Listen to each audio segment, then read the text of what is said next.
Allez, trop bien. Bon, alors, je suis pas du tout à l'aise pour parler ce soir, sachez-le. Donc, je vais peut-être avoir la voix qui déraille un peu. En plus, j'ai été malade tout le week-end, donc ça nous met dans de bonnes conditions. Pour autant, je suis quand même très content d'être là ce soir pour vous parler d'un sujet qui me tient à cœur et qui m'a occupé, moi et toute mon équipe chez Zelti, un bon moment. Et je vais vous parler comment on est passé de 12 à 512 déploiements par an. Je viendrai un petit peu à un moment ou à un autre sur la précision de ces chiffres, parce que vous doutez bien que le titre est un peu racoleur, mais bon, je voulais essayer de motiver tous les geeks qu'il y avait en nous, et je me suis dit que ça parlerait à tout le monde. Mais la réalité, elle est même un peu au-delà de ça, et elle est très sympa à regarder. Alors, je vous préviens, ça va aller très vite, j'ai beaucoup de slides à vous présenter. Je vais essayer de parler doucement parce que quand on est stressé, on parle vite. Donc si jamais vous voyez que je parle trop vite, vous me faites signe. De toute façon, j'ai un code avec Sylvain, il va me calmer au besoin. Et je vais essayer de surveiller ma montre, surtout pour ne pas dépasser. Alors on se dit 40 minutes à partir de maintenant. Allez, avant, si peut-être quelques mots. Scolae, vous avez tous reconnu les logos Scolae, c'est là où on est. La FUP, forcément, tout le monde connaît ici, mais Zelti, tout le monde ne connaît pas. Je vais avoir l'occasion de vous en parler, puisque Zelti, c'est la société qui m'emploie, et je vous en parle dans 2 petites minutes. Avant, de quoi est-ce qu'on va parler? Alors, la présentation va être très simple. Je vais vous parler un peu de contexte, histoire que vous vous donnez quand même quelques billes pour comprendre un petit peu qui est-ce qu'on est, où est-ce que ce que l'on fait chez Zelti, notre grand fonctionnement macro.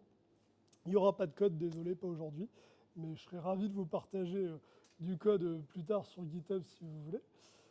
Je vais aussi vous parler de pourquoi. Pourquoi accélérer? Parce que c'est très bien de dire on est passé de 12 à 512, mais enfin, ça ne sert à rien, c'est pas hyper intéressant. Puis on va regarder comment est-ce qu'on a fait, ça va nous occuper, je pense, la plupart du temps. Et puis, idéalement, ce serait peut-être bien qu'on se fasse une petite rétro, regarder ce qui a bien marché, ce qui n'a pas marché, ce qu'on aurait pu faire mieux. Et puis, évidemment, peut-être que vous aurez des choses, vous, à me raconter sur vos expériences. Alors, un petit disclaimer, le petit bonhomme, il nous le montre avec son doigt là. C'est un Rex ce soir, c'est pas un tuto, donc c'est vraiment un retour d'expérience. Je vais vous parler de comment nous, on a fait. J'ai essayé d'être le plus honnête possible. Si j'ai des collègues qui me regardent, ils verront que j'ai simplifié un petit peu la réalité pour les besoins de la présentation. Mais chaque contexte d'entreprise, chaque contexte d'association est différent. Rien n'est transposable tel quel. Et je vais vous raconter en tout cas ce qui a marché pour nous. Donc ça pourra peut-être vous inspirer, mais ce n'est pas une recette magique à appliquer. Donc ne le prenez pas forcément au pied de la lettre. Essayez surtout de regarder ce que moi j'ai vu là-dedans, c'est-à-dire de l'énergie positive, et ça a donné quelque chose de sympa. Avant, je vous dois juste quelques mots, parce que pour certains, la plupart d'entre vous me connaissent, on s'est déjà tous plus ou moins croisés. Donc je m'appelle David, je suis lead backend chez Zelti. Je fais du PHP depuis trop longtemps. J'avais 15 ans, donc j'en ai 34 aujourd'hui, faites le calcul. J'ai connu PHP 4 et je travaille chez Zelti. Notez que je suis très nul en dessin, je pense qu'on le voit, et je suis aussi très nul pour faire des présentations, donc j'ai fait avec les moyens du bord. Je pense qu'on a une UX designeuse, une UI designeuse chez Zelti. Si elle regarde cette conférence, elle risque de s'arracher les cheveux. Je m'en excuse d'avance auprès d'elle pour les fautes graphiques. Elles sont probablement nombreuses. Qu'est-ce qu'on fait chez Zelti? Alors, je vais vous parler de Zelti en 2 mots. On édite des logiciels pour les restaurants, une plateforme complète pour les restaurants. Alors, c'est une solution qui est très complète. Ça va du système d'encaissement sur iPad à l'écran qu'on met en cuisine, qu'on appelle un KDS. Ça va de la commande en ligne en marque blanche. On est intégré avec plein de partenaires pour faire de l'agrégation de commandes. Enfin, bref, si tu veux ouvrir un restaurant, tu vas voir Zelti. On te fournit tout ce que tu as besoin pour faire sur place, pour faire en emporter, pour faire en livraison. Voilà. C'est une solution vraiment complète. Je vous ai résumé Zelti en quelques chiffres, et ça va vous donner un petit peu déjà le contexte. On équipe aujourd'hui un peu plus de 5000 restaurants. Côté back, on traite à peu près 120 millions de requêtes par semaine, à peu près 20 millions de jobs asynchrones. Et alors, quelque chose à noter, c'est que dans notre fonctionnement, on a, nous, des pics d'activité. Alors, comme souvent, dans un logiciel traditionnel qui est à destination des entreprises, ça va être entre 9h et 20h, par exemple, ou 18h le soir sortie de bureau. Bah, nous, forcément, on a deux créneaux où on est vraiment sur des créneaux coup de feu, entre 11h et 14h et 18h, 21h. Je ne vous explique pas pourquoi, je pense que vous avez compris. En tout cas, ce qu'on peut surtout se dire, quand on voit ces chiffres-là, c'est qu'on parle quand même d'un produit où chaque mise en production, ça peut avoir un impact immédiat, visible. On n'a pas trop le droit de se tromper. Derrière, vous savez, enfin, si vous avez un petit peu et déjà regardé un peu le milieu de la cuisine, vous savez que derrière, c'est des coups de feu, ça va vite. Donc le système informatique, c'est bien le truc qui arrive en dernier, quoi. Ça doit fonctionner, peu importe. Quand vous avez 20 clients encaissés, il ne faut pas que ça déconne. Donc c'est un système quand même relativement sensible et ben, surtout c'est de la disponibilité live parce que votre client, vous ne lui dites pas bah, tu reviendras payer dans 1 heure ou tu ne restes pas dans 1 heure. C'est maintenant, il a fini de manger, il prend sa commande tout de suite, il mange tout de suite, il paye tout de suite, il repart tout de suite. Et donc il n'y a pas de temps de latence, on ne peut pas se dire bah, serveur down, merci de réessayer plus tard, ça n'existe pas, on n'a pas le droit. Je vous ai quand même fait un petit schéma d'archi macro. C'est juste, alors je voulais vraiment simplifier. C'est pour que vous compreniez un petit peu de quoi on va parler ce soir. Chez Zelti, concrètement, on a nos différentes solutions qui sont agrégées autour d'un gros projet. Alors je l'ai appelé Core Zelti, il porte un autre nom dans la réalité, qui forme un monolithe et tout va se connecter là-dessus. Donc c'est-à-dire qu'on a des API caisses, des API pour les bornes, des API vers des webhooks pour les partenaires, des API pour les KDS, c'est le fameux écran de cuisine, etc. Donc tout vient se connecter là-dessus. Il y a plusieurs points d'entrée selon l'API. Et donc c'est lui qui fournit tout. Alors ça nous donne déjà une difficulté, c'est que forcément quand on déploie, bah, on touche potentiellement à tout. On a aussi une commande en ligne. Alors, je l'ai un peu simplifiée aussi. Elle tourne sous des microservices. Réellement, il y en a 6 qui servent pour la commande en ligne. Ils portent de nom le microservice. Ça pourrait plutôt être des services médiums, on va dire. Ils ne sont pas si micros que ça. Notez quand même qu'il y a des dépendances. Alors, je ne vous ai pas représenté la base de données parce que je ne voulais pas vous faire un trop gros schéma, mais il y a des dépendances sur la base de données, etc. Donc, on n'est pas sur du vrai pattern microservice. Ce qui fait que péter la base de données d'un côté peut très bien péter la commande en ligne, même si ce n'était pas ce qu'on avait voulu à la base. Ça peut arriver. Et juste pour vous donner un petit état des lieux de quoi on va parler, en 2023, on était à 1 ou 2 déploiements toutes les 3 semaines. On avait des règles hyper strictes, hein, vous la connaissez, pas de déploiement le vendredi. Et en 2025, on est à cette fois-ci des déploiements plusieurs fois par jour, des déploiements tous les jours, et on a même obtenu un record où on a publié jusqu'à 8 versions de notre fameux Core Zelti. 8 fois, on a fait 8 versions dans la même journée. Notez que les chiffres que je vais vous donner, ils concernent surtout ce fameux Core Zelti. C'est pour ça que selon les interprétations sur les puristes, ceux qui nous regardent à l'écran et que je salue, mes collègues diront « Ah, mais on a fait plus de 600 déploiements, il abuse !» Oui, parce qu'on a fait 600 déploiements en incluant le Core Zelti et les microservices. Je les ai volontairement exclus cette présentation parce que je voulais vous donner des chiffres sur un seul et unique projet qui est un produit de production et quelque chose qui soit représentatif. Forcément, si on a fait 500 déploiements sur 10 produit, c'est quand même pas la même chose que si on en a fait sur un seul. Alors, vous allez me dire, mais pourquoi? Alors, remarquez que la grenouille est très sympa. Ma fille a validé, elle a dit celle-là qu'il faut absolument. Je pense qu'avant de parler de comment on a fait, c'est hyper important qu'on cherche à comprendre pourquoi est-ce que le modèle ne fonctionnait plus. On avait un problème.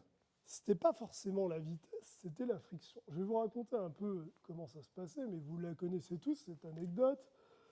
Vous avez une release qui arrive, qui n'est pas stable, vous avez des retours QA, une feature qui est encore en cours de dev, qui a été mergée, mais il en manque un bout. Vous avez des bugs fixes qu'on vous a donnés au dernier moment, qu'il faudrait que vous embarquiez, donc vous repoussez un petit peu la release. Au final, la prod, ça fait un peu peur. Enfin bref, au final, on se rend compte, c'est l'histoire un peu de tous les produits, hein, ou de toutes les équipes, où eh ben, un sujet rattrape l'autre. Quand c'est pas le bug fixe qui peut bloquer, c'est un retour QA. Quand c'est pas un retour, c'est qu'on attend une feature, donc on se dit vite, vite, vite, on va la terminer, mais en attendant, ça sort pas. Et développe n'est pas forcément dans un état hyper stable. Donc, on n'était pas forcément lent, mais on était toujours bloqué par quelque chose. Et bloqué, ça entraîne quoi? Le premier point, c'est de la frustration côté product. Alors, cette phrase, je pense que vous la connaissez, OK dans 2 semaines. Alors, vous avez ici une image de Thomas. Thomas, elle existe vraiment, c'est vraiment notre Head of Product.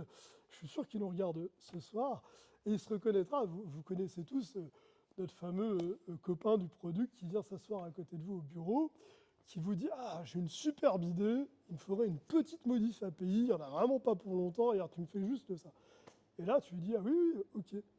Dans 2 semaines, la prochaine mise en prod, c'est dans 2 semaines, parce que avant, il faut qu'on termine ça. » Et Thomas, lui, il s'en fout.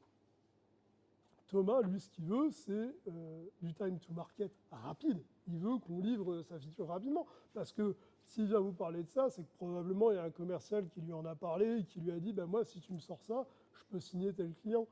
Et Thomas, lui, il a vraiment besoin qu'on lui donne rapidement ses features. Par ailleurs, ralentir, alors au-delà de la tête qu'il fait, effectivement, je vous assure qu'on n'en était pas loin, hein, quand à chaque fois que je lui disais OK dans 2 semaines. Au-delà de ça, il y a aussi un problème. Un produit qui évolue lentement, c'est des décisions qui arrivent tard, on itère lentement, on apprend tard aussi, on fait les retours, tout prend du temps. Donc au final, le time to market s'allonge à tous les étages. Et quand votre feature sort, vous avez déjà perdu un train d'avance et puis vous êtes déjà passé sur un autre sujet. Il y a un autre problème à faire que quelques releases toutes les 3 semaines, c'est que quand on déploie peu, on déploie gros, forcément. Et je suis sûr que ça vous est tous au moins arrivé d'embarquer 12, 13, 15 PR dans une même release. La release en question, généralement, ressemble à ça. À savoir, on développe en PHP, c'est peut-être pas pour rien. Et donc, plus le lot, il est grand, gros, plus le stress, il est grand ou gros d'ailleurs, ça marche aussi. On empile les changements, on croise les doigts. Quand ça déconne à un endroit, on ne sait pas trop où. C'est un petit peu compliqué. Et je vais vous raconter une autre anecdote encore. Alors là, celle-là, je suis désolé, la slide est un peu chargée. J'ai essayé de la réduire, mais je n'arrivais pas à passer mon message autrement. Je vous ai mis une petite anecdote que vous allez forcément reconnaître. C'est la spirale infernale du déploiement qui n'en finit plus. Vous commencez le matin, vous faites un déploiement en disant « Allez, cette fois-ci, impeccable, ça passe ». Regardez, Sylvain, il a le sourire parce qu'il connaît cette anecdote-là. Il l'a déjà vécu plusieurs fois chez Elti. Et là, un bug apparaît. Forcément, pas grave. Allez, c'est facile à corriger. On va faire un petit hotfix, il n'y a pas de problème. On fait le petit hotfix, c'est parti. Et là, 9h30, cette fois-ci, c'est le support qui appelle, qui vous dit, donc par l'intermédiaire de votre produit, qui vous dit « Ah non, non, mais il y a un autre truc qui dégonne, regarde, ça va pas. » C'est pas grave, rebelote, on se dit « Bon, allez, il est 9h30, le service n'a pas commencé, on a encore un peu de temps, on y va. » On fait un deuxième hotfix à 10h30. 11h30, vous avez une alerte Sentry, et là vous dites « Bon, ça y est, de toute façon, c'est la loi des séries, jamais 203, c'est reparti. » Il faudrait rollback, ça serait la bonne chose à faire. Sauf que vous avez livré 15 PR, vous avez une base de données dans un état, est-ce qu'on peut vraiment bien rollback sans que ça ait d'impact sur la base de données? Est-ce que le code est toujours compatible? Parce que la base de données, elle ne va pas être rollback. Et du coup, généralement, on finit par se dire, tant pis, on traitera en ticket de bug demain, cet après-midi, enfin bref, quand on pourra. Et le dev qui se charge du déploiement, généralement, il se met dans cette position-là, il pleure à son bureau, en train de trembler. Il a la pression de tout le monde. Et du coup, nos déploiements, ça a commencé à se transformer en ça. C'est-à-dire, on déployait un peu, à chaque fois qu'on se préparait à déployer, c'était un peu comme si on lançait une fusée. On se mettait plein de règles. On déploie le matin, tout. Pas le vendredi. Si possible, on évite le lundi. On a une procédure stricte, derrière, il faut que tout le monde surveille la prod, on se met des... Voilà, on regarde les écrans, etc. Bref, quelque chose qui est stressant et honnêtement, alors déjà déployer, c'est pas censé être aussi stressant, parce que je vous assure, c'est pas bon pour le cœur.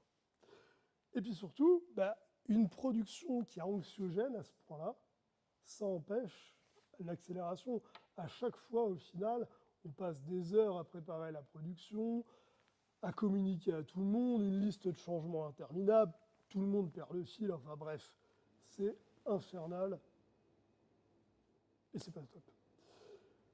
Du coup, le vrai pourquoi on a voulu accélérer, c'est surtout qu'on a voulu rendre la livraison banale, pas héroïque. On voulait que, alors c'était l'idée un peu utopique qu'on avait de se dire, quand on déploie, c'est censé être ennuyant ou fun, au choix, mais en tout cas pas stressant, ça c'est une certitude. À aucun moment on s'est dit comment on fait pour faire 600 déploiements par an, ça n'a jamais été l'objectif qu'on a eu. On n'a jamais été motivé par la vitesse, je vous le redirai d'ailleurs ça à plusieurs moments, mais ça n'a jamais été un objectif en soi. Ce qu'on s'est dit, c'est surtout comment est-ce qu'on fait pour déployer plus sereinement, sans tension, idéalement plus rapidement pour le produit, et de manière à éliminer au maximum les frictions qui pouvaient y avoir. Et du coup, le reste, les fameux 500, 600 déploiements, en fait, c'est la conséquence de ce choix-là de on veut rendre les livraisons banales. Alors, vous allez me dire, c'est très bien, mais comment est-ce qu'on a fait? Vous m'imaginez, je vais essayer de me mettre dans la même position en train de grimper sur mon petit rocher. Alors, déjà, il faut bien se dire une chose, c'est que je vous le présente aujourd'hui, mais c'est en aucun cas le travail de David, c'est le travail d'une équipe avec des gens formidables qui se sont tous retroussés les manches. J'aurai l'occasion d'en parler à plusieurs moments, mais une chose est sûre, c'est que la technique suit la culture et jamais l'inverse. Si vous cherchez absolument à imposer quelque chose, à dire c'est comme ça, le chef a décidé donc on fait, ça ne marchera pas. Il faut une culture, et une culture ça s'incarne, ça se fait vivre au quotidien, ça se partage. Il faut s'aligner aussi, être sûr que chacun est OK avec cette technique. Et donc ce qu'on a cherché à faire, c'est lever un par un les freins qu'on avait. Ne cherchez pas l'outil magique, il n'existe pas, ou alors si vous en avez un, donnez-le-moi, parce que moi je ne l'ai toujours pas trouvé. Donc commençons par le commencement, le point de départ. On va parler de l'été 2023. Alors pourquoi l'été 2023 ? Parce que c'est quand je suis arrivé chez LT. Bon, alors, je ne suis pas vraiment roux, mais enfin vous pouvez imaginer, vous mettez les cheveux bruns, ça revient au même. Je suis trop nul pour photoshopper et mettre des cheveux bruns à un petit personnage. Donc je suis arrivé chez LT avec mon petit sac à dos, tout content. Ce qui se passe avant, la légende raconte que parfois on a été des mois sans mettre en prod. Je ne l'ai jamais vécu, donc je n'en parlerai pas, ça restera du domaine de la légende. Mais en tout cas, la photo de départ, c'est celle-ci. Si on s'arrête un petit peu, on voit qu'on déployait une ou deux fois par sprint. Moi, la première mise en prod que j'ai faite, peu de temps après mon arrivée, je crois qu'elle concernait le sprint complet. Donc un sprint durait à peu près 3 semaines. C'était cohérent en soi, hein. On développe pendant 3 semaines, on livre et on repart sur un nouveau cycle itératif. Donc c'est quelque chose de très cohérent. On déployait forcément des gros lots, beaucoup de choses d'un coup. Comme c'était risqué, forcément on déployait peu, on embarquait beaucoup de choses d'un coup, et puis la conséquence, c'était celle-ci, c'est que souvent, une release vous donnait lieu à une ou deux hotfixes derrière, ou en tout cas des bug fixes qui arrivaient très rapidement. Le rollback, c'était possible, on avait tout ce qu'il fallait, mais la décision n'était jamais simple à prendre, c'est ce que je disais tout à l'heure, on l'a vu un petit peu dans l'introduction. Quand on risque de rollback plein d'impact pour le produit, on se pose la question à deux fois, est-ce qu'on veut vraiment rollback? Alors, je continue sur cette photo de départ, c'est juste pour vous donner un petit peu de contexte. Ça n'a pas beaucoup d'importance pour la suite de la présentation, mais j'y reviendrai un tout petit peu. Au niveau de la CI/CD, le tooling de départ, alors je me permets, parce que j'ai peut-être certains de mes collègues qui me regardent qui ne sont pas du tout IT, donc je vais juste leur expliquer en 2 mots. Je suis sûr dans cette salle, tout le monde sait ce que c'est que la CI/CD, mais c'est l'ensemble des automatismes qu'on utilise dans nos outils pour livrer et intégrer le code en production. Voilà, je ne suis pas sûr que ce soit beaucoup plus clair, mais ça aura le mérite au moins d'avoir fait un effort pédagogique. Donc on utilisait Bitbucket, on avait des pipelines historiques. Alors quand j'entends par historique, on pourrait dire legacy certains, c'était des choses qui avaient été construites au fur et à mesure. Ce qui était un point à noter, et qui était quand même pas anodin, c'est le fait qu'on avait peu de maîtrise. On avait notre CTO qui avait partagé, qui avait participé à monter cette CI, alors peut-être avec d'autres devs, mais en tout cas, dans l'équipe telle qu'elle était, personne ne maîtrisait vraiment la syntaxe et la CI en particulier. On avait quand même des choses intéressantes, c'est-à-dire qu'il y avait vraiment 2 phases. Une phase de build, donc on allait snapshot l'image, on faisait un gros zip, je vais la simplifier, hein, avec tout le code à envoyer en production, et on l'envoyait sur les serveurs, donc une phase de build et une phase de deploy. Donc il y avait quand même des choses intéressantes, et on avait une base de CI assez intéressante. Pardon, j'ai un appel, ça fait super bien, impeccable. Mais ce qu'on avait, on ne le maîtrisait pas beaucoup. Les pratiques de l'équipe, alors il y avait quand même pas mal de choses intéressantes, hein. Moi, à mon arrivée, on avait à peu près 1400 tests automatisés, principalement du test unitaire. La qualité était assez variable, c'est-à-dire qu'on avait des tests hyper pertinents, d'autres qui étaient un peu moins. On n'avait pas forcément non plus de standards hyper clairs. On avait des guidelines, mais bon, c'était plutôt des grands principes. On avait peu d'industrialisation dans le code. Par contre, une chose qu'il y avait, j'en ai déjà parlé, c'est un mantra que l'équipe BAC a toujours partagé depuis que je suis chez SLT, l'amélioration continue. Tout le monde se posait la question en permanence de comment on fait mieux, comment on va plus vite, comment on peut s'améliorer. Et le point de départ qu'on a commencé à travailler, c'est que pour déployer plus, eh ben, il fallait d'abord augmenter le niveau de confiance. C'est évident. Donc, déjà, on a fait quelque chose qu'on ne faisait pas, on a commencé par mesurer. Quelques éléments, on commençait à tracer les déploiements, ce qu'on ne faisait pas avant. Ne me demandez pas combien on a déployé en 2022, 2021, c'était pas tracé. Donc, j'ai aucun chiffre à vous donner. Donc, on a commencé à se dire, bah voilà, à chaque fois qu'on fait un déploiement, on va un minimum faire une petite fiche et noter en se disant, ça s'est bien passé, ça s'est pas bien passé. On n'a pas fait compliqué, hein. Nous, on a pris une base de données Notion, mais ça peut se faire sur un tableur Excel. Il n'y a pas besoin d'un outil dédié. L'essentiel, le problème, c'est de faire sur un fichier texte. L'essentiel, c'est de noter telle date, on a livré, ça s'est bien passé, oui, non. Et si ça ne s'est pas bien passé, bah, qu'est-ce qui a merdouillé? Parce que ça peut être intéressant. Bref, on a commencé à rendre visible ce qui était flou, à donner de la lumière sur tout ça. Parce que bah, ce qu'on ne mesure pas, bah, on ne peut pas vraiment l'améliorer. Toujours, n'oubliez pas, je suis arrivé à l'été 2023, donc il nous a fallu un petit peu de temps, et toujours en 2023, on a identifié ensemble 2 chantiers fondateurs, principalement sur notre core ZLT. Je ne parlerai pas de notre commande en ligne, elle pourrait faire l'objet d'une présentation complète. Les 2 chantiers, c'était de l'industrialisation et de la standardisation. Finalement, ce qu'on a cherché à faire, c'est avant tout à investir dans la qualité de ce qu'on produisait avant d'investir dans la vitesse. Alors, je peux vous donner un peu de détails parce que je suis sûr que vous êtes impatient de savoir ce que se cache derrière ces mots, modularisation et inspiration de DDD. C'est des grands mots, mais clairement, ce qu'on a fait, c'est qu'on s'est dit, on manque un peu d'homogénéité dans notre code base. On voit qu'il y a des tentatives, on sentait plusieurs couches de legacy, donc on sentait qu'il y avait plusieurs modèles qui avaient vécu à certains moments et des tentatives. Nous, on s'est dit, on va faire très simple désormais. On va essayer juste de se donner une feuille. On a noté des règles. D'ailleurs, on l'a fait, petite anecdote, ça a été produit au cours du forum PHP de l'année 2023. Donc, on s'est retrouvé avec toute l'équipe. Comme on avait un peu de temps, on profitait pour se noter toutes nos règles. Et on s'est dit, bah, désormais, pour rentrer dans le code, on passera par une couche applicative qui ira taper une couche domain à travers un use case. On utilisera de manière stricte le pattern repository, etc. On s'est noté ça dans une feuille papier, ni plus ni moins, en l'occurrence sur Notion, mais ça revient exactement même, on aurait pu le mettre dans un joli classeur, ça marchait tout aussi bien. Encore une fois, l'outil, on s'en fiche.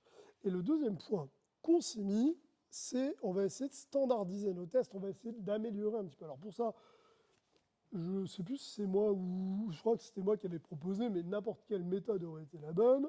On s'est mis d'accord dans l'équipe sur le fait d'utiliser une syntaxe qui serait la syntaxe Gherkin. Pour ceux qui ne connaissent pas, n'hésitez pas à aller regarder, c'est hyper accessible. Il s'agit juste d'écrire les tests sous forme de given ou when, c'est-à-dire un état initial. Quand il se passe quelque chose, alors je suis censé avoir tel résultat. Je crois qu'il existe le AAA, alors je ne sais plus ce que c'est les noms, mais qui s'en rapproche énormément. En tout cas, l'idée étant de dire que nos tests, on allait essayer de les écrire de manière assez standardisée. Ça va, je suis bon sur le timing. L'état des lieux, fin 2023. Donc, fin 2023, on a déjà commencé un petit peu à accélérer. Notez que ce mantra d'essayer d'aller un peu plus vite, c'était un constat qui était partagé parce que le produit, je vous l'ai dit, il était demandeur. Le CTO était aligné avec cette vision, donc voulait qu'on aille aussi dans cette vision. L'équipe était plus sereine de pouvoir livrer rapidement, plus satisfaite aussi, parce que bon, avoir du code qui traîne 3 semaines en PR, c'est pénible pour tout le monde. Et de pouvoir voir son code en production, c'est sympa aussi pour des devs. Donc, fin 2023, on avait encore une procédure assez stricte. On avait toujours notre fameuse règle du pas le vendredi. J'y reviendrai un petit peu après comment on l'a brisé un jour. On avait des déploiements qui étaient quand même assez chronophages, ça nous prenait du temps, parce que forcément, le temps de préparer un doc, de tracer, etc. Mais on commençait à avoir les bases, avec notamment nos chantiers techniques, qui se construisaient. La graine était plantée. Je suis sûr de ma présentation, vous n'avez pas idée. Je me suis mis des belles images partout. J'espère que vous les aimez parce que vous en avez à voir tout le long. 2024, on a des devs boostés à bloc, sur les starting blocks. Pareil, je ne mimerai pas parce que je me ferai du mal. Mais ils étaient prêts à tout gagner. On a commencé par quelque chose. Aujourd'hui, ça paraît assez ironique quand on le dit, mais on a commencé par une vision. Une vision d'équipe. C'est quelque chose qu'on a, c'est une construction collective, elle a été impulsée, alors c'est moi qui l'ai impulsée pour celle de 2024, on reviendra sur celle de 2025 qui est complètement le fruit de l'équipe, mais l'équipe y a adhéré, donc chacun a eu son mot à dire, a pu corriger, modifier le texte, etc. On s'est pareil, fait une petite page Notion en se donnant deux valeurs, excellence, efficience, donc c'est-à-dire faire le mieux possible, augmenter notre niveau de qualité et nos pratiques, et si possible de le faire en dépensant le moins d'énergie, en cherchant à automatiser un petit peu. On s'était noté 4 grands axes de travail, ils ne sont pas hyper pertinents pour les besoins de cette présentation, je vous ai noté, mais en tout cas on retrouve globalement ce que je vous ai dit tout à l'heure, de l'industrialisation, améliorer nos pratiques dans les tests, dans notre documentation, etc. On a commencé à mettre des mots sur nos standards. On a nommé nos principes d'architecture. On a commencé à dessiner un cadre dans lequel on travaillait. Et il y a vraiment eu un travail commun autour de ces 4 grands items, plein d'autres d'ailleurs. Mais notamment, je pourrais vous citer une anecdote. Pour ceux qui étaient présents à la présentation Kata de Refacto, et où la présentation Clean Code qui a été faite par Sylvain ici même, eh ben, ce sont les fruits de cette vision qu'on a menée ensemble. Et c'est pour ça que je vous dis, chacun a été acteur et a apporté sa pierre. Encore une fois, ça ne marche qu'en équipe. Tout seul, on n'arrive jamais à rien. Si on cherche à l'imposer à une équipe qui n'est pas convaincue, à une direction qui dit « Ah non, non, surtout pas », n'y allez pas. Vous allez dépenser de l'argent, du temps, de l'énergie pour rien. Et puis, je vais vous parler d'un petit changement qui était anodin, et c'est aujourd'hui en le regardant à la lumière que, de 1 an et demi plus tard, que je me rends compte qu'il y a eu plus d'impact que je voulais le croire à l'époque. On a fait un tout petit changement basique. À l'époque, on avait un changelog manuel. Donc à chaque PR, on s'amusait à remplir le changelog. Alors en plus, il y avait des conflits tout le temps dessus, c'était pénible. Et un jour, bon, ça faisait un moment qu'on se disait qu'on voulait l'automatiser, mais comme tout, hein, faut-il se relever les manches et le faire, hein, ça prend jamais plus de 2 heures, hein, mais faut-il prendre le temps de le faire. On a décidé de le faire. Et alors, ça a été le début d'un réflexe de celui on automatise tout. Alors, je vous ai mis cette petite phrase de Confucius que je trouve absolument incroyable, qui est que l'homme qui déplace une montagne commence par déplacer les petites pierres. Voilà, vous en ferez ce que vous en voudrez. Moi, elle me plaît bien, donc je vous la lis. En tout cas, ce qu'il faut retenir, c'est qu'on a commencé à enlever de la friction et on a commencé à libérer de l'énergie pour autre chose. Notez que cette slide n'existait pas jusqu'à un quart d'heure avant le démarrage de la présentation, que j'ai fait le voyage en venant jusqu'à Tours avec une ancienne collègue qui m'a posé une question, et j'ai dit « mais oui, tu as raison, je n'en ai pas parlé ». Du coup, je l'ai rajouté en live. Et bien, en 2024, on est aussi parti d'un principe qui est de « on découpe mieux, on itère plus ». On s'est donné une chose très simple, on limite la taille de l'OPR. Le chiffre qu'on s'est donné, c'est 500 lignes maximum en incluant les tests et pas plus de 20 fichiers modifiés. C'est très théorique. L'idée étant pas de dire qu'il y a un maximum ou un nombre à atteindre, l'idée étant de dire plus les PR sont grosses, plus on embarque de choses, plus on a d'impact.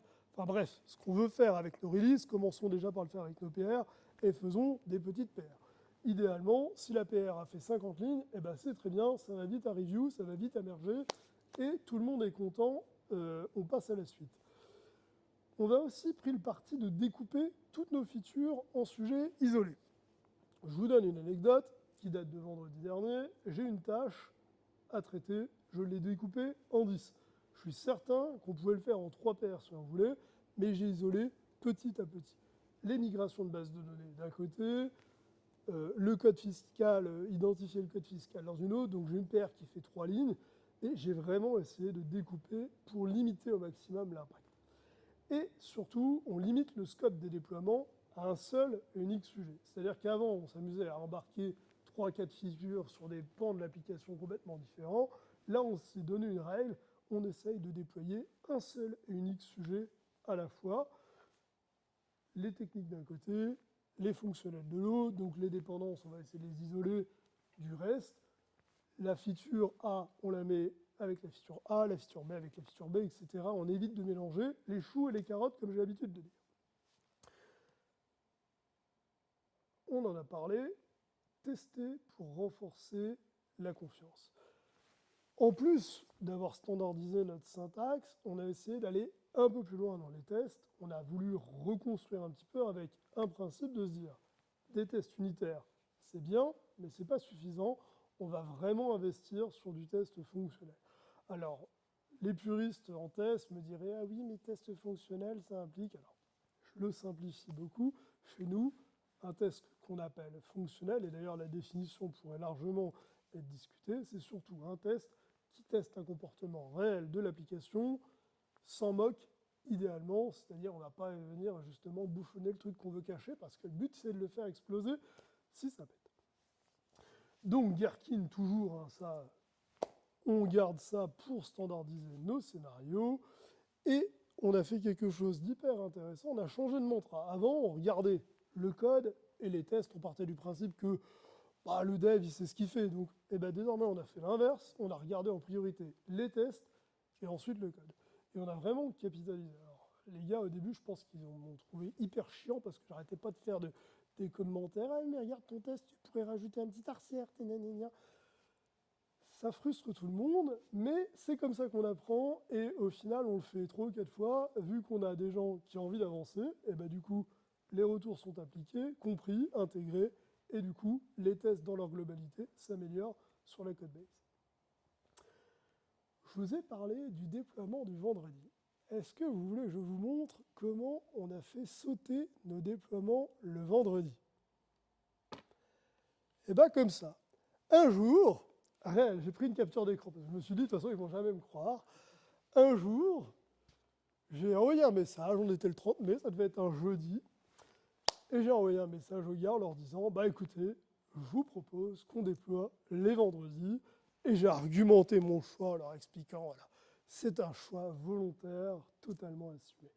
On avait en fait atteint un niveau de confiance dans les déploiements qui faisait que bah, c'est dommage de ne pas déployer le vendredi. Alors au début, on s'est quand même donné quelques règles, hein, maîtrise totale, etc.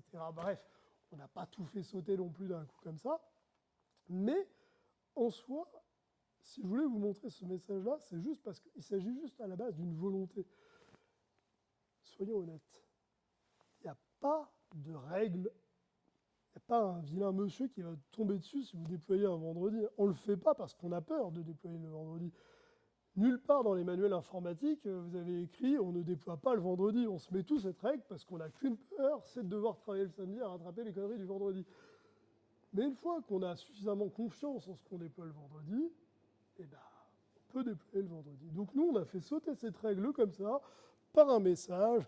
J'ai bien rappelé que je n'étais pas tombé sur la tête quand même, hein, au cas où.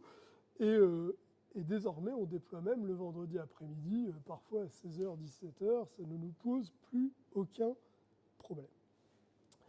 Il y a eu un deuxième événement très marquant en 2024, c'est qu'on a décidé, sous l'impulsion, alors je crois que c'était notre VP Engineering qui cherchait avant tout à rationaliser nos process, mais disons-le clairement, Bitbucket, on en avait tous marre, Jira, ça nous gonflait, on cherchait un meilleur outil, on les a benchmark, notre choix s'est arrêté sur GitHub, ça aurait pu être GitLab ou n'importe quel autre, de toute façon, le but c'était de trouver un outil qui nous convenait. Nous, GitHub, on était très contents. Si vous connaissez un petit peu les pipelines de Bitbucket et les GitHub Actions, vous savez que ça n'a rien à voir. Donc il a fallu recommencer à zéro. Alors je vous avoue qu'à cette époque-là, je ne faisais pas le malin. Parce que quand il a fallu mettre les mains... Alors en plus, moi j'avais pratiqué Bitbucket de fait, parce que comment ça s'appelle, chez Zelty, on avait Bitbucket, et j'avais pratiqué GitLab. Pas de bol, on a choisi celui que je n'avais pas pratiqué. Donc là, je ne faisais pas trop le malin quand il a fallu qu'on reconstruise toute la CI. Pour autant, ça a été probablement la meilleure chose qui nous soit arrivée. Parce que un des chantiers que je m'étais noté au fin fond d'un bloc-notes de Notion, c'était refondre de la CI. Et là, eh ben, on l'a refondu et surtout on l'a industrialisé et on se l'est approprié. On ne se l'est pas très bien approprié, tout le monde ne s'en est pas, on n'a pas réussi à embarquer tout le monde, et c'est un des points d'ailleurs que je vous parlerai, une des choses qu'on a loupé, je trouve. Mais en tout cas, ce qui est important, c'est que ce n'est pas l'outil qui compte, c'est de se l'approprier, de le maîtriser. Et vous avez beau avoir le meilleur outil, si vous ne le maîtrisez pas, ça ne sert à rien. Je dis souvent d'ailleurs, c'est la même chose avec les architectures. Ça ne sert à rien d'avoir la méga architecture event-driven qui répond au quart de seconde si la moitié de vos devs ne la maîtrisent pas, parce que de toute façon, ça va ralentir tout le monde. Et c'est un peu la même chose pour les microservices. Je passerai mon commentaire là-dessus, parce que sinon on repart sur 1 heure de discours. Fin 2024, où est-ce qu'on en est? Alors, fin 2024, vous avez vu mon style, il est trop beau. Il faut être fier de son travail. Ça me déstresse d'avoir fait un joli diapo. J'ai honteusement pompé un modèle que j'ai trouvé. En fin 2024, on avait déjà déployé on avait fait à peu près 250 déploiements sur notre monolithe. Donc c'est déjà quasiment 1, voire 2 par jour travaillé. On livrait beaucoup plus, on avait commencé à assouplir les process, les déploiements le vendredi, et le delivery est vraiment devenu une culture d'équipe. C'est à ce moment-là d'ailleurs que j'ai utilisé la base de Notion pour faire des jolis tableaux de bord, comme ça on voyait l'évolution, ça motive tout le monde de voir des jolis graphes. Un point qui est intéressant, on était doté toujours sur ce projet de 4000 tests automatisés, donc fonctionnels et unitaires. On avait un taux d'incident de 6,1%, ce qui n'est pas énorme. Ça fait 14-15 incidents. Je pourrais vous en donner plein plus. Ce qui est intéressant, c'est que sur ces incidents, on en a eu 3 que moi je qualifie de catastrophiques et 3 de critiques. C'est beaucoup trop, mais peu importe. En tout cas, on avait déjà un chiffre qui allait pouvoir nous servir de métrique pour l'année d'après, et on avait surtout un objectif, c'est-à-dire idéalement faire mieux. Bon, on aurait vu si on avait fait pire, je vous rassure, la suite est plutôt positive. Et on passait à peu près 30-45 minutes par jour à déployer. Bravo à toute l'équipe, on s'est tous félicités, on a fait une jolie cérémonie. On s'est retrouvés, on a fait un récap. J'avais noté plein de trucs dans notre vision 2024 qu'on avait atteint. On était hyper contents et surtout très motivés pour l'année 2025. Du coup, 2025, l'automatisation devient notre priorité. J'accélère un peu. On a enrichi notre vision. Clairement, on ne l'a pas révolutionnée. Si vous vous souvenez de la vision 2024, vous allez voir qu'à quelque chose près, c'est la même. On a rajouté quelques éléments, responsabilité, automatisation, c'est la suite. On commence à voir les étoiles de plus en plus près. On a eu vraiment, j'ai vu mon joli focus. Bref, les choses commencent à devenir concrètes. En 2025, on a aussi fait un choix, c'était, on voulait vraiment automatiser notre releasing. Je vous passerai les détails, pardon. Ça, c'est l'anglais qui revient au galop. Alors pourtant, il est très mauvais. On a décidé de rendre le releasing hyper simple. On a cherché à porter tout en script, en CLI, puis en CI. Comme ça, désormais, il suffisait juste de déclencher un bouton sur GitHub et vous aviez votre PR de release qui se crée automatiquement. Pas de config machine spécifique. Avant, vous le faisiez à la main, vous créez des fichiers, vous mettez à jour le numéro de version. Tout ça, on l'a automatisé, on a tout mis dans la CI. Donc au début dans des scripts, ensuite dans la CI, avec cet objectif que même lui, il doit pouvoir déployer, même celui qui arrive, qui sort de son œuvre, doit pouvoir déployer. On doit pouvoir déployer en moins de 20 minutes par jour et 0 downtime. Et là,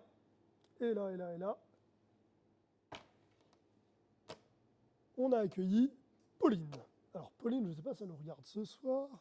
Elle ressemble à peu près à ça. Je trouve que c'est assez ressemblant. Elle sera flattée. Et Pauline, c'est une QA engineer.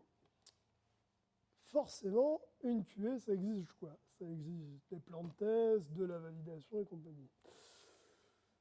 Alors là, vous imaginez la tête que j'ai fait quand je me suis dit « Oh là là, mais comment on va faire ?» Parce que pour le moment, nos PO, ils nous embêtaient pas trop. On leur balançait la feature à tester. Tom, bien sympathique, prenait le temps d'aller vérifier dès qu'on l'appelait. Et là, on s'est dit « Ouïe, ça va être compliqué parce que déployer souvent, ça doit rester compatible avec des contrôles qualité qu'on n'avait pas forcément avant. » Et donc, il a fallu se creuser un petit peu la tête. Et on a décidé de séparer déployer et réaliser. Alors, on aurait pu l'appeler autrement. Le but étant de se dire, c'est hyper simple, on sépare le fonctionnel utilisateur du déploiement. Le déploiement, c'est un bout de code qu'on envoie en production qui ne doit avoir aucun impact sur l'utilisateur, même pas amélioratif. Il ne doit jamais avoir un impact. Donc si c'est une API, tant que le client qui la consomme n'a pas besoin de la nouvelle API, pas de problème. Et si c'est une feature qui a un impact, par exemple un changement de process ou quoi que ce soit, on va exploiter du feature flag. Alors, du feature flag, pour ceux qui ne connaissent pas, c'est en gros un flag, je ne sais pas trop comment l'appeler mieux, mais en tout cas un petit bout de code qui vous dit si c'est activé, tu fais ça. Généralement, c'est géré par un outil externe, sinon, tu fais ça. Voilà. C'est un gros if dans le code. Alors, ça pourrait poser plein de questions. Je renvoie les débats sur les feature flags à un autre moment parce qu'on n'aura vraiment pas le temps aujourd'hui. Mais ce qu'on a rendu possible, c'est ça, c'est déployer sans stresser, puisque en fait, on n'envoyait que du code qui sert à rien. Et surtout, on a redonné la main aux produits. C'est eux qui décident désormais quand est-ce qu'ils activent une feature, ou qui peuvent la tester autant de temps qu'ils veulent. Ils peuvent même jouer avec en production sur un nombre de restaurants limité. C'est à eux qu'on donne la main, et ça, franchement, c'est génial. Et ça a été vraiment notre mantra de se dire, on doit déployer que de l'invisible. On a eu un deuxième événement en 2025 qu'on n'avait pas vu venir, c'était une nouvelle réglementation fiscale. Alors là, pour ceux qui ont travaillé avec moi, je pense qu'ils doivent se dire « Ah non, il va nous reparler de fiscalité ». Je vous rassure, je ne vous ferai pas les détails de tout ce que ça incluait. Notez que ce n'était pas forcément hyper passionnant sur le plan fonctionnel, mais surtout, ça nous a obligés par contre à travailler dans l'urgence, avec une deadline serrée. Du RIS Facto à faire sur des zones très critiques, des vieilles parties, du legacy. Et donc, l'impératif de déployer très souvent. Eh bien, si vous voulez savoir, tout s'est très bien passé. Le système qu'on a mis en place a vraiment prouvé sa valeur et la crise qu'on a vécue a vraiment permis de valider notre modèle de déploiement continu.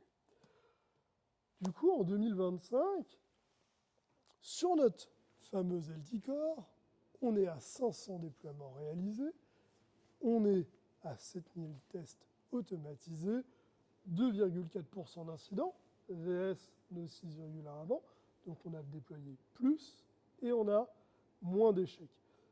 Notez aussi qu'on a un seul incident catastrophique et aucun incident critique. D'ailleurs, je ne suis pas peu fier de dire que depuis la fin du mois de décembre, on n'a plus aucun incident. Donc j'espère que ça restera comme ça le plus longtemps possible. Comme ça, nous aurons des chiffres encore meilleurs en 2026. En tout cas, le modèle, il a fonctionné et il fonctionne. J'arrive presque à la fin. La rétro de tout ça. Alors, ma fille m'a fait une remarque. Papa, pourquoi il se regarde avec l'œil bandé?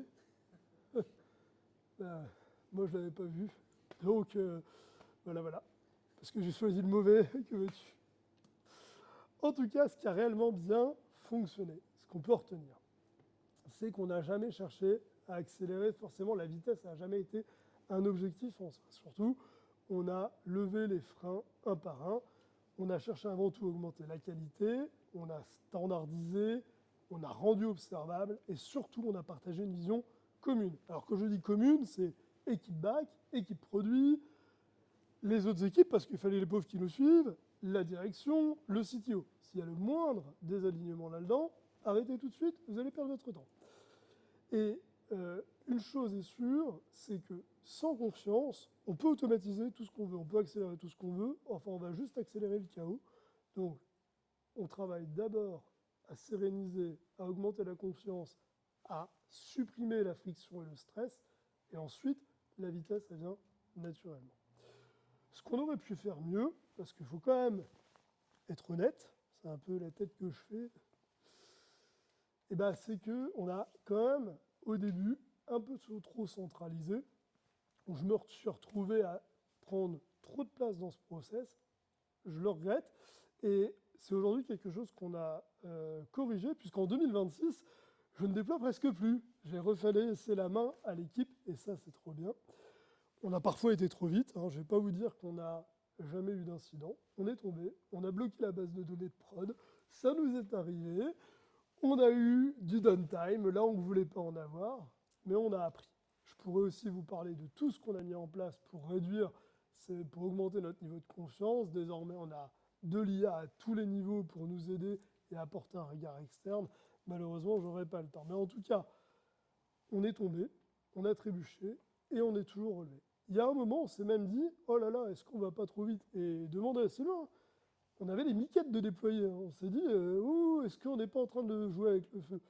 On a repris conscience, on a reposé nos bases et on a continué.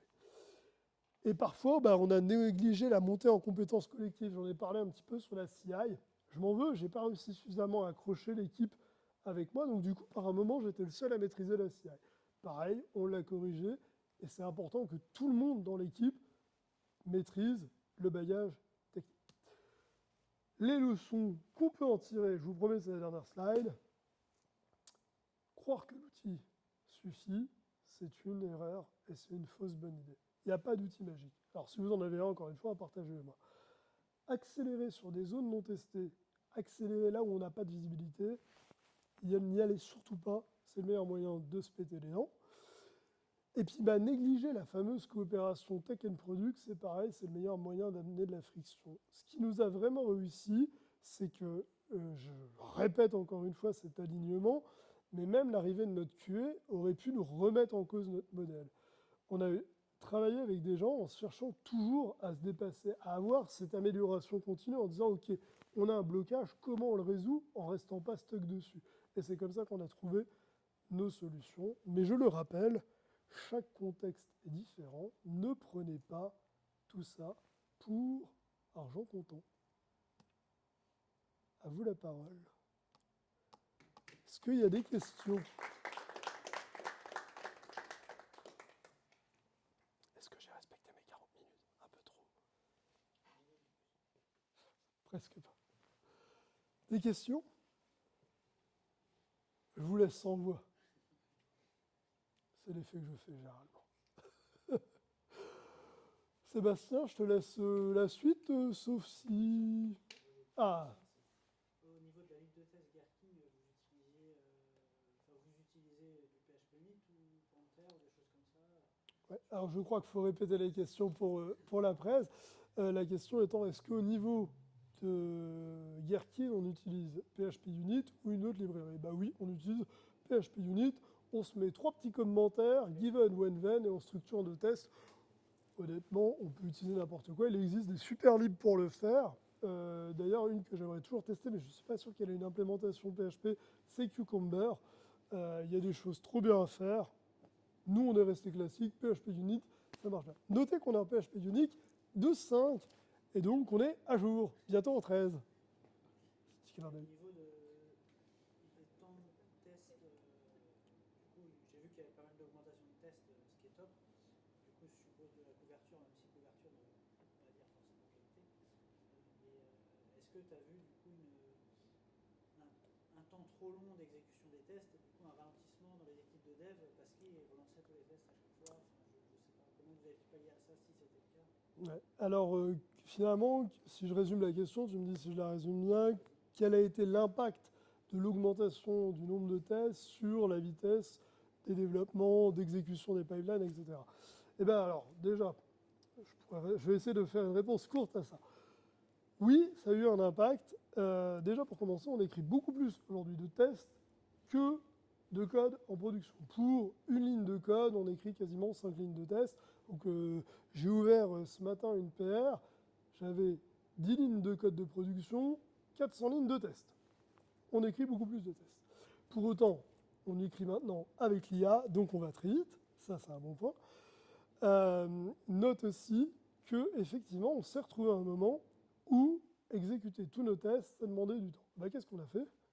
On a voulu utiliser Paratest, ça a été la cata, parce qu'ils n'étaient pas du tout conçus, trop d'adhérence à la base de données de tests, ça a pété dans tous les sens. Donc on a dit, bon, on ne peut pas utiliser Paratest. Pour autant, on a quand même pu splitter en fait en 3 blocs toute notre archi modulaire, c'est-à-dire tout le code qu'on produit depuis 2023, bien standardisé, bien DDD, on l'a mis, les tests, donc les tests unitaires de notre archi modulaire, dans une pipe séparée.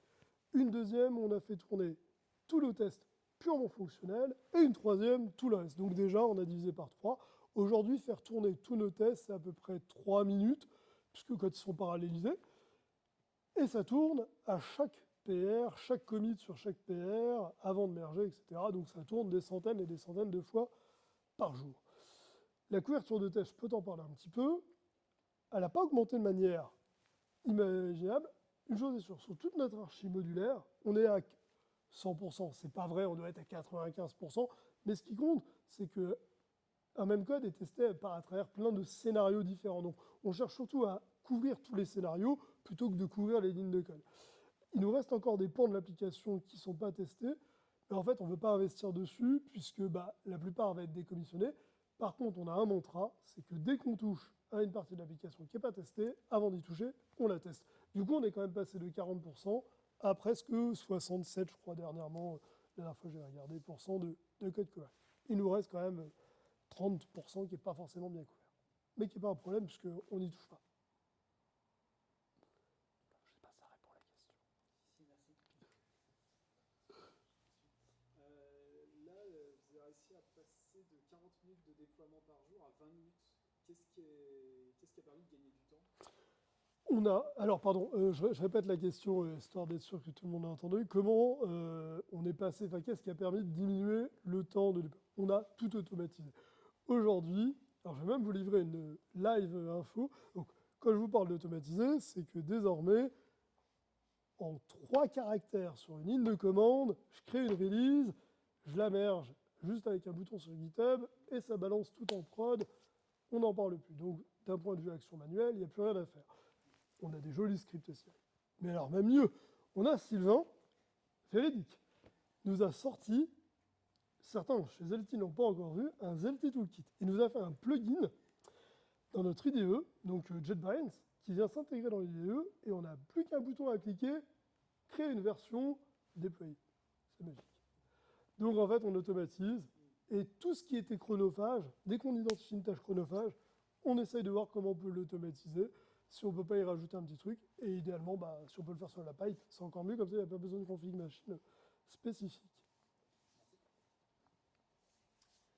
J'ai une question concernant notamment la multiplicité des versions. Donc tu disais qu'un déploiement ne va pas directement aux utilisateurs puisqu'on garde pour test avant.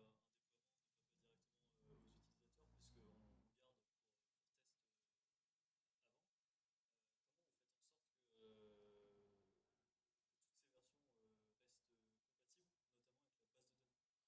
données? Et bien là, c'est du zero downtime deployment. Donc, c'est-à-dire, on fait en sorte de ne jamais briser. Alors, on a un mantra, on doit toujours pouvoir rollback. Donc, de toute façon, on ne brise jamais la compatibilité. Ou des fois, des changements, on les fait sur 3 versions. 1, on va d'abord créer une nouvelle colonne. 2, on va venir copier, mais pour le moment, on met à jour les 2 en parallèle, on n'utilise pas, etc. Et donc, ce qui fait qu'on a toujours un code compatible. Et effectivement, la question, c'est comment on fait pour être sûr que le feature flag qu'on n'a pas encore activé, on n'est pas en train de faire sauter. On teste pour ça. On teste automatiser les comportements avec feature flag on et sans feature flag. Comme ça, on sait que le code, il fonctionne avec et sans le feature flag, et on s'assure d'avoir ses compatibilités permanentes. Dès que le produit a réalisé le feature flag, nous a dit « c'est bon les gars, vous pouvez le supprimer », on passe dessus, on supprime les anciens tests, et là, on est tranquille, on a le droit d'y toucher. Pas avant. C'est une gymnastique, hein. J'ai jamais dit que c'était simple. Tu peux partager au forum PHP 2024, il y avait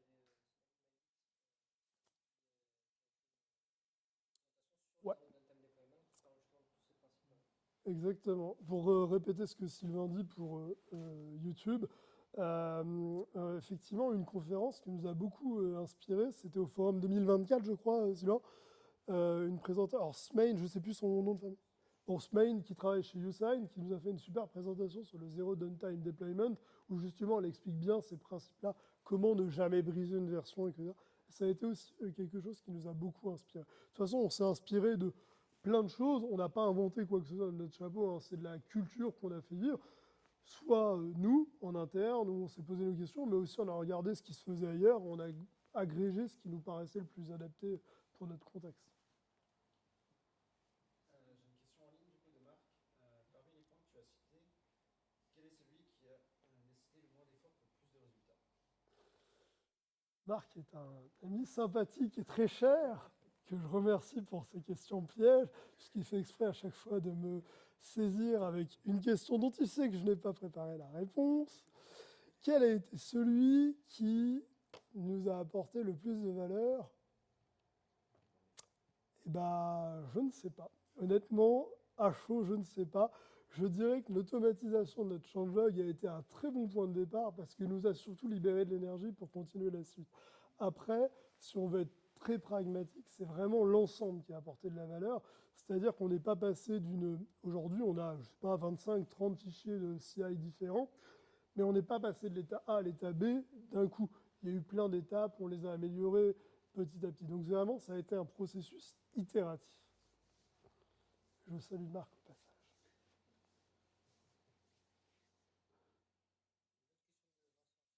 Alors, tu as une autre question de Vincent? Tu codes plus, tu déploies plus, qu'est-ce que tu fais? C'est réel? Eh bien, Ouais, c'est pour rire. donc Vincent, sa question est « je ne code plus, je ne déploie plus ». Eh bien, je prépare les équipes à la suite, c'est-à-dire aujourd'hui, moi, ce qui me motive, et alors tout le monde le sait chez Zelty, donc j'en profite pour le dire, c'est que je crois à quelque chose, c'est que le métier de dev est en train de se transformer. Qu'on soit d'accord, pas d'accord, c'est une réalité, je le prouve au quotidien avec mes collègues tous les jours. Il n'y a plus besoin de savoir écrire du code, il y a besoin de le comprendre, mais il n'y a plus besoin de l'écrire directement. Il faut toujours, ma phrase est mal formulée, il faut toujours savoir l'écrire, mais il n'y a plus besoin de l'écrire soi-même. Aujourd'hui, ce qui, moi, m'importe en 2026, c'est de vraiment opérer cette transition qui est que la valeur du dev, qui était avant de savoir écrire du code pour livrer une fonctionnalité. Désormais, elle est de savoir faire écrire ce code, donc savoir le spécifier. Et au final, on va vraiment concentrer la valeur du dev sur le design, l'implémentation technique, comment faire, le maintien, la cohérence de ce qui est livré, la review. Mais l'écriture du code à proprement parler, ce n'est pas ce qui est le plus intéressant. Donc ce qui m'intéresse aujourd'hui, c'est plus de coder, c'est plus de déployer, c'est d'apprendre à mes collègues et de transmettre ces compétences à mes collègues. Parce que je pense que c'est là où on a le plus de valeur. Mais ce sera un futur talk sur l'IA, je vous promets. Une table ronde.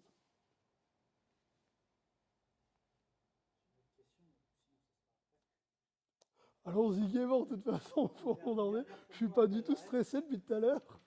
Le fait de parler de conflit de base de données me fait penser à une autre question, c'est est-ce que vous avez dû changer au niveau de Git et de l'équipe de comment travailler par rapport à faire une release toutes les 3 semaines et faire 8 releases par jour. Du coup, il y avait sans doute, je suppose, plus de rebase, plus de choses à partager entre devs.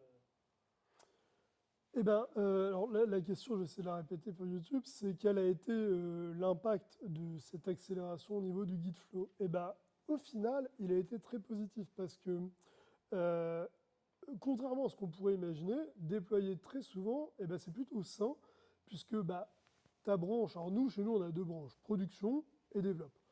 En gros, production et développe, si tu as suivi ce que j'ai dit, elles sont quasiment toujours équivalentes à 1 ou 2 commits près.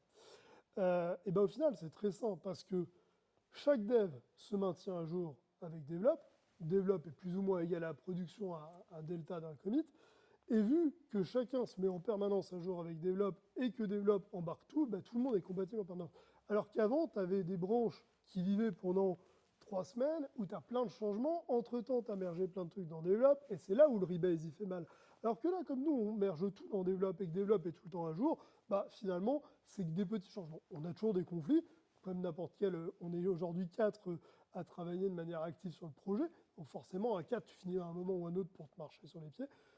Mais de fait, on arrive à avoir que des conflits tout petits, puisque on déploie des tout petits portions de code. Et donc, ça va encore plus vite à gérer. Franck. Dernière pour t'embêter. Est-ce que M'embêtez jamais. c'est pas de supprimer développe justement? À terme, est-ce que le but n'est pas de supprimer develop? Eh bien, je te rejoins totalement. Le but, ça serait que, d'ailleurs, aujourd'hui, je l'ai dit, la différence, le delta entre develop et production est infime. Notez que, globalement, personne ne teste vraiment ce qu'il y a sur develop, puisqu'on n'a pas le temps. Pour autant, ça nous sert encore un petit peu. On est confiant, on n'est pas suicidaire non plus, hein.